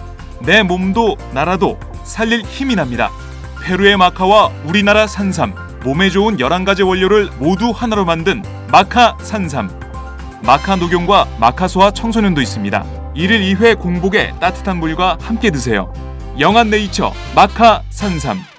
네, 저도 팟짱 녹음하기 전에 마카 산삼을 꼭 챙겨 먹고 있습니다. 지금 국정원을 쭉 들여다보면은 국정원을 견제할 수 있는 기관은 딱 하나밖에 없습니다. 청와대밖에 없습니다. 국정감사, 국정조사, 감사원 감사, 검찰 수사 전혀 무서워하지 않습니다. 할 수도 없습니다. 물론 하죠. 형식적으로 합니다. 저도 국정조사 해봤고 국정원 댓글 사건 때문에 국정감사 매년 해봤고 다 해봤습니다. 그리고 검찰 수사를 받는 모습도 봤습니다. 그러나 국정원은 다 넘어갈 수 있습니다. 왜? 정보기관이니까. 법으로 보장받습니다. 국정조사 얘기도 제가 할 거고요. 감사 얘기도 할 겁니다만은 수사 얘기 한번 해볼까요? 가끔 여러분이 보시는 것 중에 압수수색을 검찰이 폼잡고 들어갑니다. 내곡동에 검찰 수사관들이 푸른색 압수수색 박스를 들고 들어갑니다. 판사로부터 영장을 받아가지고 들어갑니다. 그런데 들어가면 뭐합니까? 정문 통과해서 들어가면요, 길도 모릅니다. 국정원이 안내하는 방으로 갑니다. 거기서 들여다봅니다. 그리고 가져가라고 그러는 거 챙겨가지고 나오는 겁니다. 그리고 언론에 와가지고는 압수수색 했다고 얘기합니다. 언론은 씁니다. 그러면 국민들은 드디어 국정원이 문을 열었구나. 검찰한테 꼼짝 못하는구나. 이건 쇼입니다. 검찰과 국정원의 쇼입니다. 한두 번이 아닙니다. 소풍 가는 겁니다. 그래서 저는 내곡동 소풍은 그만하라고 얘기합니다. 내곡동에 유명한 능이 있죠. 학생들이 소풍 많이 가는 곳입니다. 거기에 지금 국정원이 있거든요. 그 다음에 어떻게 되냐?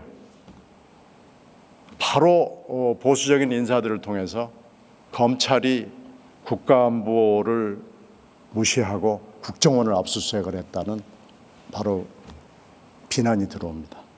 국가안보가 중요한데 다 보여줘가지고 국정원이 털려가지고 되겠느냐라는 얘기합니다. 이건요, 짜고 치는 고스톱이고 허풍입니다. 압수수색을 받았다고 얘기를 하는 기록을 남기는 겁니다. 그리고 다음에 수사는 뭡니까? 사람을 불러야 되거든요. 사람을 부를 수 있습니까? 사람이 안 갑니다. 왜? 법에 안 가게 돼 있습니다. 가려면 국정원장이 가라고 그래야 됩니다. 국정원장이 가라 그럽니까? 그리고 또 누군지를 알아야죠. 갑동인지 을순인지 알아야 될 거 아닙니까? 조직표도 안 보여줍니다. 왜? 국가기밀이니까. 정보니까 안 된다고 그럽니다. 조직표에 갑동이, 을순이, 병자 이렇게 있어야 될 거 아닙니까? 그리고 기구 이름도 모릅니다. 왜? 이건 절대로 얘기해 주면 안 됩니다. 안 됩니다. 이런데 무슨 수사가 됩니까? 그러니까 검찰 수사 안 됩니다. 불가능합니다. 영장 종입니다. 영장이라는 것은 엄숙한 거고 판사가 발부한 것은 집행을 해야 되는데 집행을 할 방법이 없습니다. 재판 안 됩니다. 재판은 어떻게 하겠습니까? 수사도 제대로 못한 거, 사람도 제대로 조사를 못한 거, 이게 맞는 피고인지도 잘 모르겠습니다. 피고인이 분명히 있긴 있는데 이 피고인이 진짜로 맞는 피고인인지 확인할 방법이 없습니다. 이건 어렵습니다. 심지어는 민사소송 경우에도 국정원이라는 마패를 흔들면서 안 나타나거나 제대로 재판이 진행되지 못하도록 방해를 하는 경우가 있습니다. 그러니까 이렇게 돼 있는 국정원의 모습은 글쎄요, 저희들이 생각하는 국정원의 모습하고 너무 다릅니다. 그리고 제가 80년대 직접 목도한 국정원과 검찰의 관계는 국정원이 수사한 대로 검찰은 기소합니다. 국정원이 써준 대로 검찰은 형식적으로 조사를 하고 도장 찍어서 기소해서 공소장을 보냅니다. 그러다 보니까 무슨 웃기는 현상이 일어나느냐. 맞춤법이 틀리고 철자가 틀린 것도 그대로 갑니다. 그런데 판사가 고치느냐? 판사도 못 고칩니다. 그래서 처음에 틀린 맞춤법이 그대로 공소장을 거쳐서 판결문까지 가는 그런 나라였습니다. 물론 지금은 검찰과 법원이 그거보다는 조금 나아졌을 거라고 생각을 합니다만은 이 문화, 이런 정치 풍토, 이것이 바로 국정원이 얼마나 군림하는 기관이었는가를 보여주는 겁니다. 또 하나 있습니다. 자, 제가 감사, 조사, 감사원 감사, 검찰 수사 얘기했죠. 내부 감사. 내부 감사는 굉장히 센 걸로 알려져 있습니다만은 은밀하게 진행되기 때문에 내부 감사는 밖으로 흘러나오지를 않습니다. 그래서 이 내부 감사가 어떻게 진행되는지를 아는 것이 상당히 중요한 일인데 저희들에게 어떻게 얘기를 하느냐. 내부 감사 자료는 공문서이기 때문에 저희들이 요구할 정보위원회가 요청을 할 권리와 권한이 있죠. 요청을 하면 감사 자체를 부인합니다. 그러면은 감사 자체를 부인하기 때문에 확인할 수 있는 방법이 없죠. 그러니까 감사 보고서가 외부로 유출되기는 대단히 어려운 구조로 되어 있습니다. 이런 기관이기 때문에 언론 보도를 국정원을 상대로 하기는 대단히 어렵습니다. 우리나라에서 언론 보도의 성역이 몇 개 있습니다. 국세청이 있습니다. 삼성이 있습니다. 군과 기무사가 있습니다. 청와대에 있습니다. 그리고 국정원이 있습니다. 국정원에 관한 언론 보도를 하려면은 거의 목숨 걸고 기사를 써야 되고, 어떤 경우에는 기사를 써서 넘기면은 그 기사에 형체가 남아 있지는 않습니다. 따귀 빼고 다 빼고 뭐 빼고 그러면은 기사에 뼈대도 남아 있지 않는 그런 기사가 합니다. 그거 왜 그럴까요? 기사를 쓰는지를 아는 거고요. 그 기사의 내용도 아는 거고요. 그 기사를 빼려는 노력을 하고 빼지 못하면은 기사를 갈기갈기 찢어놓는 겁니다. 그러니까 언론사가 무서워하는 6대, 5대 기관 중에 반드시 국정원이 들어가 있고, 그것은 지금도 그렇습니다. 제가 기자들에게 아무리 열심히 설명을 해도 기자들이 기사를 쓰질 않습니다. 왜 그렇게 친절하게 제가 간사로서 브리핑을 해주는데도 기자들이 기사를 쓰지 않을까요? 기자들이 바보입니까? 기자들이 기사가치 판단을 못합니까? 데스크가 바보입니까? 편집 보도국장들이 바보입니까? 기사를 썼을 때, 국정원에 비판적인 기사가 나갔을 때 그 후과가 두려운 겁니다. 언론들이 다 그걸 압니다. 언론들이 그 다음에 뭐가 오고 하는 걸 압니다. 제 개인적 경험을 말씀드릴까요? 제가 앵커를 했던 시절에 제가 정권의 비판적인 멘트를 했을 때 MBC 뉴스데스크의 광고가 프라임 A급입니다. 24개 정도 붙습니다. 그리고 한 광고 20초에 5천만 원이 호가합니다. 아무리 내려가도 3천만 원까지 내려가지 않는 정도입니다. 그리고 뉴스데스크의 광고는 서로 하려고 합니다. 근데 어떻게 됐는지 아십니까? 제가 그만둘 무렵에 광고가 하나도 없어졌습니다. 중소기업 하나 남았습니다. 그래서 저희들이 간판 프로그램인데 너무 창피하잖아요. 그래서 대포 광고했습니다. 대포 광고는 뭔지 아십니까? 돈을 안 내지만 이름만 쓰는 겁니다. 그래가지고 서너 개 어느 회사 이름을 써가지고 내보낸 적도 있는데, 문제는 그 회사에서 전화가 와가지고 돈을 드릴 테니까 이름만 빼달라고 그럽니다. 왜 그럽니까? 누가 그럽니까? 제가 그때 청와대도 조지고 군도 조지고 국세청도 조지고 삼성도 조지고 국정원도 조지고 이럴 때였거든요. 그래서 이제 그 빼달라고 애걸복걸하는 그 재벌회사에 홍보 담당, 광고 담당 상무급이 되게 합니다. 상무에게 도대체 왜 그러십니까? 돈을 줄 테니까 이름을 빼달라는 건 왜 그렇습니까? 광고를 언행하지 말아달라는 이유는 뭡니까? 저쪽에서 전화를 와가지고 어제 광고 잘 봤다고 전화가 매일 온다는 겁니다. 다음 날 아침에. 그럼 무슨 얘기입니까? 광고 빼란 얘기죠. 근데 전화상으로 했기 때문에 흔적이 남지 않죠? 흔적이 없습니다. 그리고 또 하나는 어제 광고 잘 봤다고 그랬지 빼라고 얘기하지 않았다는 겁니다.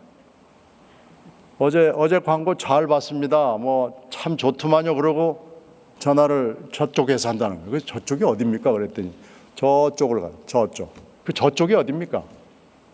저쪽이 거기입니다. 거기에 그럼 누굽니까? 하고 제가 물었죠. 경제과입니다. 그러는 겁니다. 경제과가 방송사 내지는 재벌회사의 광고 담당 상무에게 전화해서 어저께 9시 뉴스 광고 잘 나간 거 모니터해가지고 보고하는 데입니까? 국정원이 그런 데입니다. 그런 짓을 했습니다. 그게 제가 앵커할 때이기 때문에 그렇게 오래전 일이 아닙니다. 국정원 경제과가 그런 거 하는 데였습니다. 지금은 아닐 걸로 제가 제발 그런 짓을 안 하기를 바랍니다만은 자료가 없어서 제가 확실하게 모르겠습니다.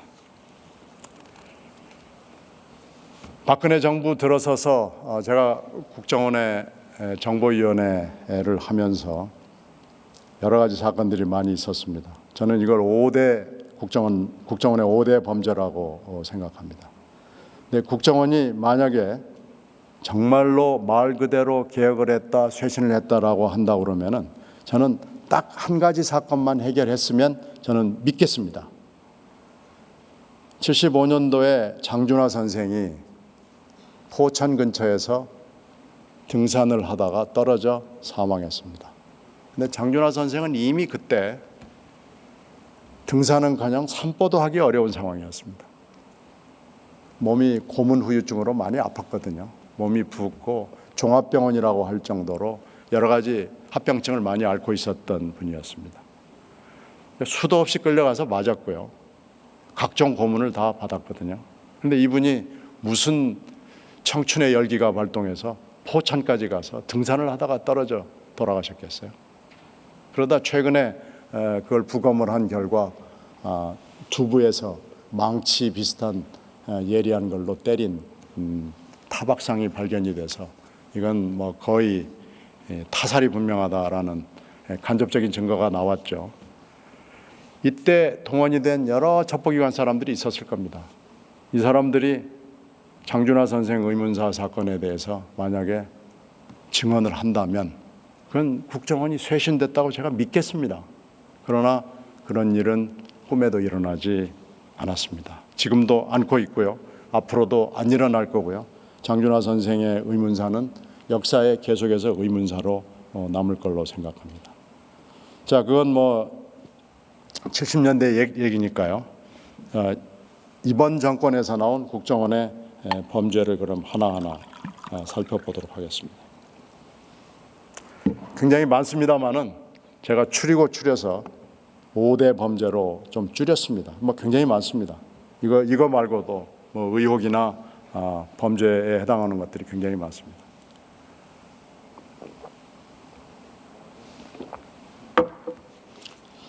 첫째, 여러분이 잘 아시는 국정원 댓글 개입 사건이죠. 이 사건은 지금 이상하게 풀려가지고 좀 하여튼 뭐가 이상하게 됐습니다. 오히려 피고인인 사람이 큰 소리를 치는 지금 그런 사건으로 됐습니다만 움직일 수 없는 일들이 많이 있죠. 그러나 국정원 댓글 개입 사건은 이건 뭐 분명히 증빙 자료들과 뭐 증거들이 많이 있기 때문에 국정원 댓글 사건은 이건 부인하지는 못합니다. 다만 그렇게 저희들한테 지금 변명하는 것은 다만 그렇게 광범한 일이 아니었고 아주 일부의 직원들이 자발적으로 한 거다는 그런 좀 납득하기 힘든 말도 되지 않는 얘기를 변명을 하는 건데요. 국정원 댓글 개입 사건은 이미 역사에 기록이 됐고요. 아무리 그 책임자들이 지금 면피를 했고 또 그 원세훈 원장이 무죄 취지로 지금 가고 있습니다만은 그렇다고 하더라도 댓글 사건 자체를 그걸 역사에서 지우는 건 저는 불가능하다고 생각합니다. 그래서 국정원 댓글 사건은 정권이 바뀌고 또 상당히 많은 세월이 지나가도 이 사건에 관한 한은 증거가 더 나왔으면 더 나왔지 이 사건 자체를 지우려는 것은 이제 불가능에 가깝다고 생각을 합니다. 두 번째는 남북 정상회담록 무단 유출 및 공개 사건입니다. 이 사건은 국정원 댓글 사건의 와중에 터져 나온 건데요. 저는 국정원 댓글 사건도 어이가 없었지만 이 사건도 정말로 어이가 없는 사건 중에 하나였습니다. 원래 외교 문서는 공개를 하는 겁니다. 그것이 이제 스웨덴에서 시작이 된 건데요. 그게 유럽을 거쳐서 미국으로 도입이 돼서 20년 내지 30년이 지나면은 외교 문서는 공개합니다. 그 대신 물론 다 공개하는 건 아닙니다. 정말로 탑 클래시파이드 인포메이션은 다큐멘트는 공개하지 않습니다. 그러나 정상 대화록을 공개한 경우는 한 번도 없습니다. 정상 대화록의 요지도 공개하지 않습니다. 근데 지금 그 당시처럼 정상회담록을 토시 하나 틀리지 않고 기침 소리까지 공개하는 경우는 전 세계에 대한민국이 처음이었습니다.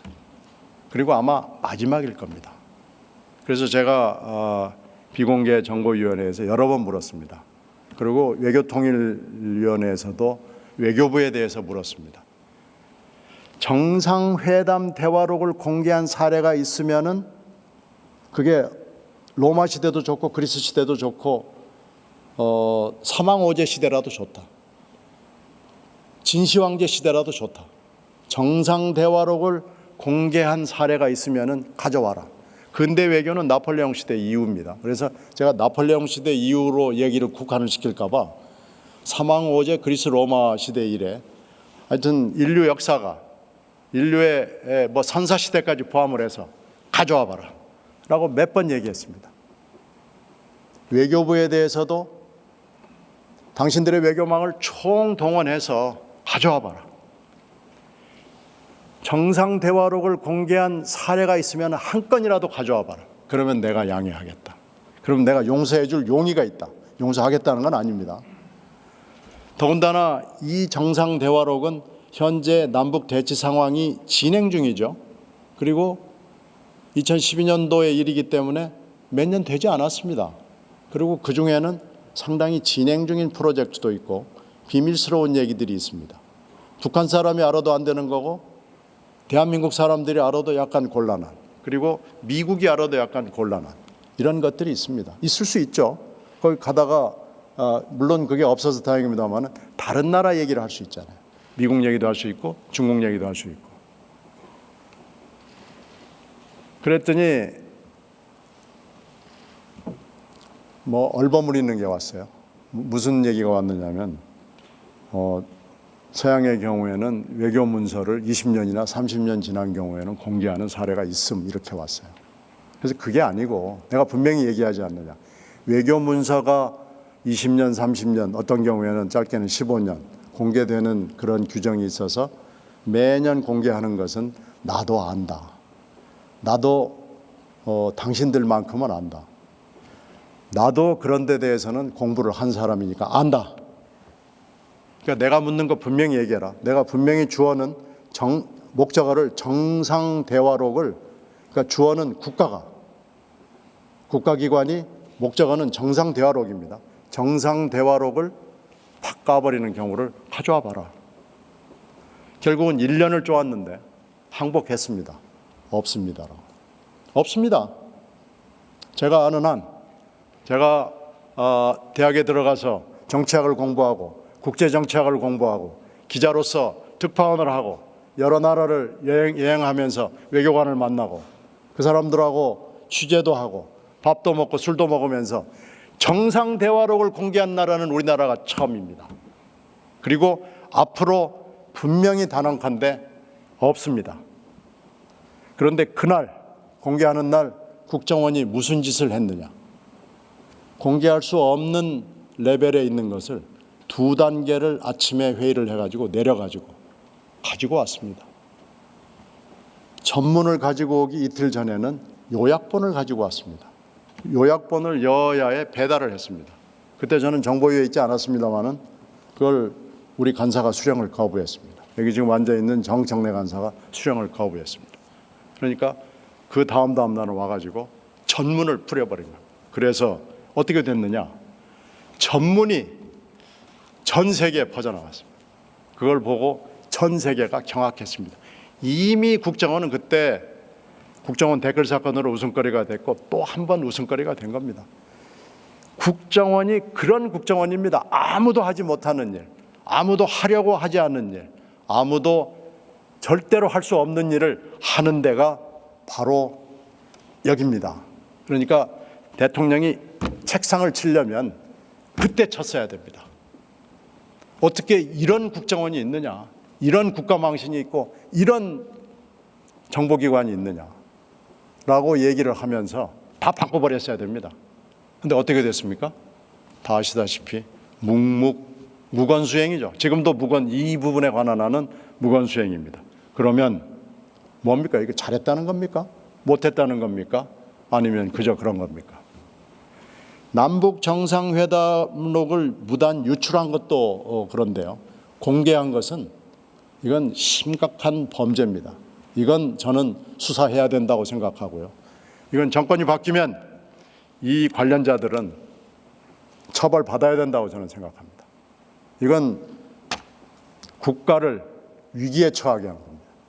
국가 비상사태입니다. 이거야말로. 그래서 무단 유출과 공개, 이건 저는 반드시 무언가 우리가 결단을 내려야 된다고 생각합니다. 하여튼 일단 항복은 받아냈습니다마는 그건 구두상의 항복일 뿐이고 법률적인 문제는 또 다른 문제라고 저는 생각합니다. 이게 다 국정원 댓글 사건과 연동이 되어 있는 겁니다. 댓글 사건을 물타기하기 위해서 남북 정상회담록이 이렇게 됐고, 무단 유출은 그 대선 국면과 관련이 있었던 거고, 그 정상회담록 공개는 국정원 댓글 사건하고 관련이 있는, 다 시기적으로 그렇게 연동이 되어 있는 거죠. 그때 났던 또 하나의 사건, 여러분들 기억에 생생할 겁니다. 최동욱 검찰총장 개인 사찰 사건이 났습니다. 어느 날 조간신문에 매우 사적인 검찰총장의 일이 났습니다. 이건 저도 말씀드리다시피 기자 생활을 오래 했고 수없이 많은 취재를 겪어봤습니다마는 취재로 알 수 있는 일이 아닙니다. 취재로 아는 건 불가능한 사안입니다. 그걸 어떻게 알겠습니까? 기자가 그렇게 능력이 있으면 기자 안 합니다. 정말 다른 일을 해야 됩니다. 그건. 그런데 이게 나왔고 결국 이게 사실로 확인이 되고 그 과정에서 검찰총장이 그만뒀죠. 아주 물러나가지고 굉장히 개인적으로 어렵게 지금 됐습니다마는 그 뒤에 보면은 국정원의 그림자가 어른거리죠. 그래서 지금 재판이 진행 중에 있죠. 그렇게 돼 있는데 최동욱 검찰총장이 왜 이렇게 됐는지는 이건 뭐 삼척동자도 다 아는 거 아닙니까? 최동욱 검찰총장은 최소한의 법률적 원칙을 가지고 수사를 한 겁니다. 국정원 댓글 사건을 수사한 겁니다. 모든 압박에 대해서 타협하지 않았습니다. 그래서 선거법을 적용하겠다는 원칙을 관철을 시켰고요. 결국 최동욱 검찰총장은 더 이상 버티지 못한 겁니다. 그래서 여기에 개인 사찰 사건에 무슨 역할을 했는지를 지금 우리가 모두 다 알게 된 겁니다. 여기서 그런데 국정원이 끝나지 않았습니다. 그 일이 벌어지고 있던 그 순간에 또 그보다 앞서서 간첩 증거 조작 사건이 있었다는 것이 연말에 가서 알려졌습니다. 이게 유우성 간첩 증거 조작 사건이 그 뒤에 일어납니다. 그래서 지금 유우성 씨는 책을 냈고 그 책을 지난번에 이 자리에서 일부를 인용을 해서 여러분들에게 읽어준 국회의원이 있기 때문에 아마 그 책에 보면은 굉장히 상세한 얘기가 있을 텐데요. 이 유우성이라는 분이 간첩 혐의를 받고 거의 차라리 죽는 게 낫겠다는 생각을 할 만큼 고초를 받았고 또 이 사람을 그 당시에 관여했던 수사에 관여했던 사람이 제가 조금 이따 얘기할 좌익 교수입니다. 그러니까 이것이 다 또 그렇게 연동이 되어 있습니다. 그리고 이제 5대 범죄의 마지막 그 5번째로는 휴대폰 사찰 의혹 및 임 과장 사망 의혹이 있죠. 이건 제가 좀 이따 다시 한번 또 얘기하겠습니다. 이것뿐이 아닙니다. 제가 5대 범죄에는 안 넣습니다마는 정윤회 문건 유출 파문 때도 국장급 인사가 연루되었다는 이유로 청와대에서 인사 조치가 된 게 있고요. 2014년 세월호 사태 때도 의혹이 있었죠. 국정원이 실소유주 아니냐는 의혹이 있었고 이건 의혹이기 때문에 더 이상 진전이 되진 않았습니다. 그리고 확인된 건 노무현 대통령이 시계를 논두렁에 버렸다는 보도를 국정원이 조작을 했다. 그럼으로써 언론 공작을 주도했다는 폭로가 있었습니다. 그러니까 이런 몇 가지를 봐도 국정원은 한시도 정치의 영역에서 벗어난 적이 없습니다. 국정원은 항상 정치의 중심에 있었고 중심에서 반성을 하고 빠져나가겠다는 생각을 해본 적이 없는 조직이라는 것이 이건 너무나 분명합니다. 그런데 여기에다가 이제 여러 개 날개를 같이 달아주면 글쎄 어떻게 되겠습니까? 저는 그것은 굉장히 두려운 내일의 한국이 될 걸로 생각을 합니다. 그래서 오늘 제가 말씀드리는 것이 이것을 좀 막을 수 있는 하나의 방패막이 될 수 있기를 바랍니다. 그런데 본연의 임무에 대해서는 아까 말씀드렸던 대로 잘 모르죠. 그리고 현영철 국방장관의 그 아주 무자비한 사망에 대해서는 일단은 맞았습니다만 저는 이 갑자기 와가지고 저희들에게 설명을 하고 이것을 바로 언론에 터뜨리는 그 방식과 그런 그 해결 방안, 문제를 풀어가는 방법론은 저는 잘못됐다고 봅니다. 이 현영철의 숙청과 사망을 언론기관과 경쟁하듯이 국정원이 하는 것은 저는 맞지 않다고 생각하고요. 이 부분에 대해서 더 신중한 태도를 가지는 것이 국정원 본연의 임무에 충실하다고 저는 생각합니다. 현영철 사망을 알았다면 이것을 어떻게든지 다른 방법으로 알릴 수 있는 방법이 있었을 것이고요. 그럼으로써 우리의 정보를 더 검증을 하고 정보의 소스를 보호할 수 있는 방법이 있었을 겁니다. 그런데 결과적으로는 그렇게 하지 않고 왜 이렇게 발표를 하느냐라는 문제에 대해서 중국 언론이 보도할까 봐 그랬다라는 답변을 제가 그 당시 들었는데요.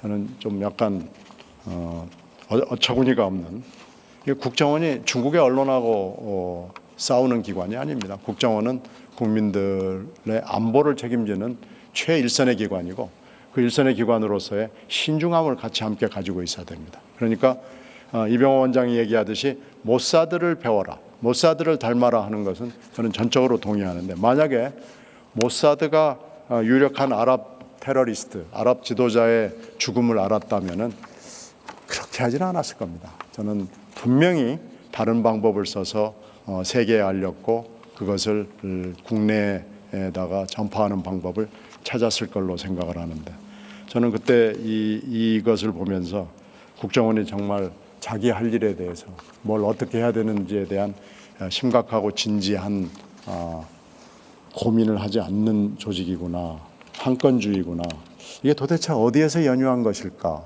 이게 분명히 내부에 문제가 있는 거고요. 내부의 반성과 개혁의 의지가 전혀 없다는 거 아닌가라는 생각을 했습니다. 일단 국정원의 이번 정권에서 드러난 범죄죠. 범죄에 대해서 이렇게 일단 정리를 하고 또 다음 토픽으로 넘어가도록 하겠습니다.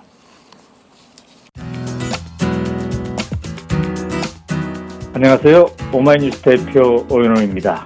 감사합니다. 여러분의 성원 덕분에 바로 어제 오마이뉴스의 10만인 클럽 회원 10,000번째 참여자가 탄생했습니다.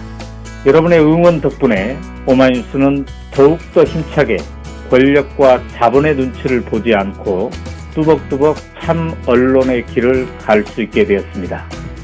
계속 성원해 주십시오. 10만인 클럽 회원이 2만 명 정도가 되면 사실상의 진보 종편도 가능합니다.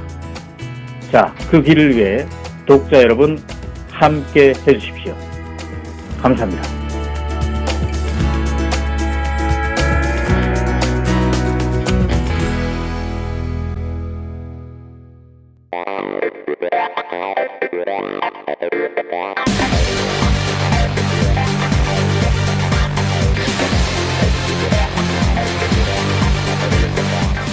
정보가 있는 시사 토크쇼 장윤선, 박정호의 팟짱.